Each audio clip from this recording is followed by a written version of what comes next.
ശ്രീ പദ്ധതിയുമായി മുന്നോട്ട് പോകുമെന്ന് UDF വ്യക്തമാക്കിയല്ലോ. അപ്പം കൺവീനർ തന്നെ ഇന്നലെ വാർത്താ സമ്മേളനത്തിൽ പറഞ്ഞു. തിരഞ്ഞെടുപ്പിന് മുൻപ് PM ശ്രീക്കെതിരെ ഉയർത്തിയ എതിർപ്പുകളൊക്കെ പൊള്ളയായിരുന്നു എന്നുകൂടി തെളിഞ്ഞിരിക്കുകയാണ് UDFന്റെ ഈ നിലപാടിലൂടെ. PM ശ്രീയുമായി ബന്ധപ്പെട്ടുകൊണ്ടുള്ള UDFന്റെ ഈ നിലപാടിലൂടെ കഴിഞ്ഞ സർക്കാരാണ് ധാരണാപത്രത്തിൽ ഒപ്പിട്ടതെങ്കിലും എതിർപ്പ് ഉയർന്നതോടെ ധാരണാപത്രത്തിൽ നിന്നും തൽക്കാലം വിട്ടുനിൽക്കുന്നു എന്നറിയിച്ചിരുന്നു. എന്നാൽ ഒരു ചെറുത്തുനിൽപ്പ് പോലും ഇല്ലാതെ എല്ലാം മുൻ സർക്കാരിന്റെ തലയിൽ കെട്ടിവെച്ച് PM ശ്രീ നടപ്പിലാക്കാനാണ് നിലവിൽ UDFന്റെ നീക്കം. PM ശ്രീയിൽ കഴിഞ്ഞ സർക്കാരിനെ തിരുത്തിയത് CPI ആയിരുന്നുവെങ്കിൽ ഈ സർക്കാരിൽ രണ്ടാം കക്ഷിയായി മുസ്ലിം ലീഗ് എല്ലാത്തിനും യെസ് മൂളുന്ന കാഴ്ചയാണ് നമ്മൾ കണ്ടത്. എന്നാൽ ഇതിനെതിരെ സമസ്ത ഉൾപ്പെടെയുള്ള സംഘടനകൾ രംഗത്ത് വരുമെന്ന കാര്യത്തിൽ സംശയമില്ല. ഈ എതിർപ്പുകളെ എല്ലാം മറികടന്ന് എങ്ങനെയാണ് സർക്കാരിന് മുന്നോട്ട് പോകാനാവുക എന്ന കാര്യം നമ്മൾ പരിശോധിക്കുന്നു ഇന്നത്തെ ന്യൂസ് ആംഗിളിൽ.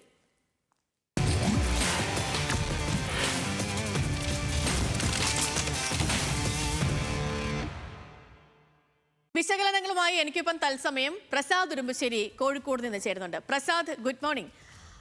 PM ശ്രീ പദ്ധതിയുമായി മുന്നോട്ട് പോകാനാണ് UDFന്റെ തീരുമാനം. അത് അവർ വ്യക്തമാക്കുകയും ചെയ്തിരുന്നു.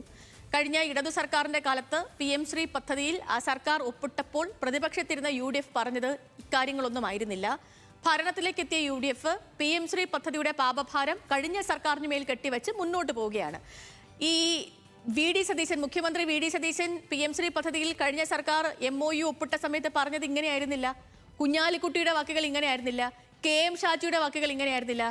അപ്പോൾ ശരിക്കും പറഞ്ഞാൽ ഒരു കീറച്ചാക്കിന്റെ വില പോലും ഇല്ലാതെ മുൻപ് പറഞ്ഞ കാര്യങ്ങളെയൊക്കെ വിഴുങ്ങി ഇപ്പോൾ പുതിയൊരു ഡെഫിനിഷനൊക്കെ കൊടുത്ത് അല്ലെങ്കിൽ അതിനൊരു പുതിയ രീതിയൊക്കെ കൊടുത്ത് പുതിയ തലത്തിലേക്കൊക്കെ അതിനെ വ്യാഖ്യാനിച്ച് പദ്ധതിയുമായി മുന്നോട്ട് പോവുകയാണ് ചെയ്യുന്നത്. അപ്പോൾ നമ്മൾ നേരത്തെ ഞാനിപ്പോൾ ഈ തുടക്കത്തിൽ ഒരു ഇൻട്രോ പറഞ്ഞതുപോലെ തന്നെ കഴിഞ്ഞ സർക്കാരിൻ്റെ കാലത്ത് CPI ഒരു എതിർശബ്ദം ഉയർത്തിയിരുന്നു ഇടതു മുന്നണിയിലെങ്കിൽ ഇത്തവണത്തെ സർക്കാരിൽ അതുമില്ല.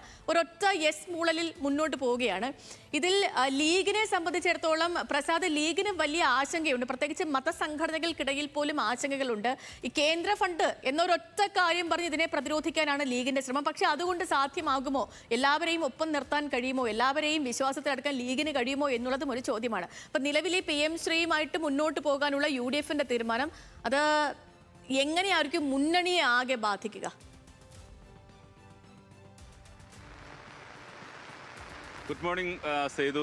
സാധാരണ നമ്മൾ ന്യൂസ് ആംഗിൾ ഓഫീസിനടുത്ത് നിന്നാണ് ചെയ്യുക. പക്ഷേ ഇന്നൊരു വ്യത്യാസം, ഞാനിന്ന് കോഴിക്കോട് ബീച്ചിലേക്ക് വന്നിട്ടുണ്ട്. നമ്മൾ അറബിക്കടലിൻ്റെ തീരത്ത് നിന്ന് തന്നെ ഇന്നത്തെ ഈ കാര്യം പറയാം എന്നുള്ളതാണ്. PM ശ്രീയെ കുറിച്ച് പറയുമ്പം അറബിക്കടലിൻ്റെ തീരത്ത് വെച്ച് പറയുന്നതായിരിക്കും നന്നാവുക. കാരണം കഴിഞ്ഞ തെരഞ്ഞെടുപ്പിൽ നമ്മൾ കേട്ടതാണ് KM ഷാജിയുടെ വലിയ പ്രസംഗം, വലിയ ചർച്ചയായി മാറിയിട്ടുള്ളത് PM ശ്രീ എടുത്ത് അറബിക്കടലിൽ എറിയുമെന്നുള്ളത്. ആ കരാറെടുത്ത് അറബിക്കടലിൽ എറിയും എന്നുള്ളതല്ല അതിൻ്റെ സത്ത.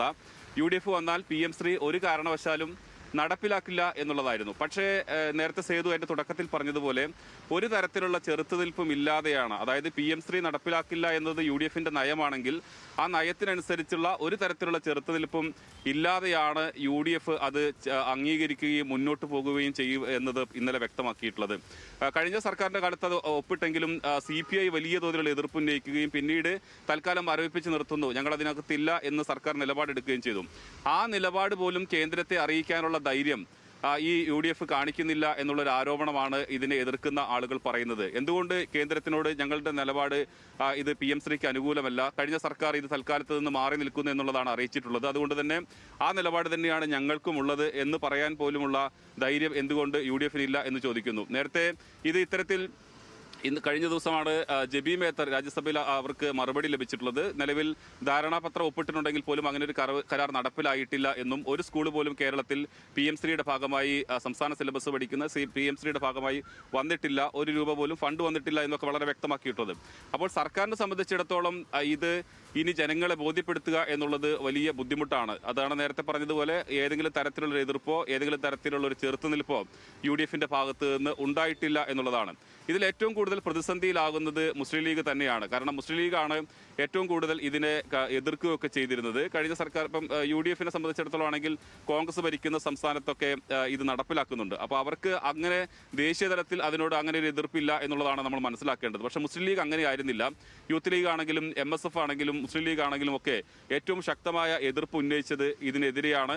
അവർ വന്നാൽ അത് നടപ്പിലാക്കില്ല എന്ന് പറയുന്നു. കഴിഞ്ഞ സർക്കാരിൽ CPI എടുത്ത നിലപാട് നമ്മൾ കണ്ടതാണ്.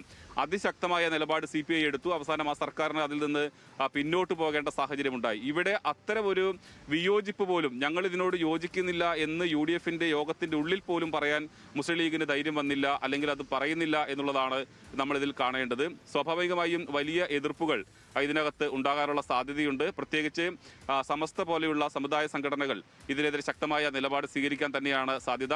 നിലവിൽ തന്നെ അവർ അത്തരം നിലപാടുകൾ അത് EK വിഭാഗമാണെങ്കിലും AP വിഭാഗമാണെങ്കിലും തുറന്നു പറഞ്ഞു കഴിഞ്ഞിട്ടുണ്ട്.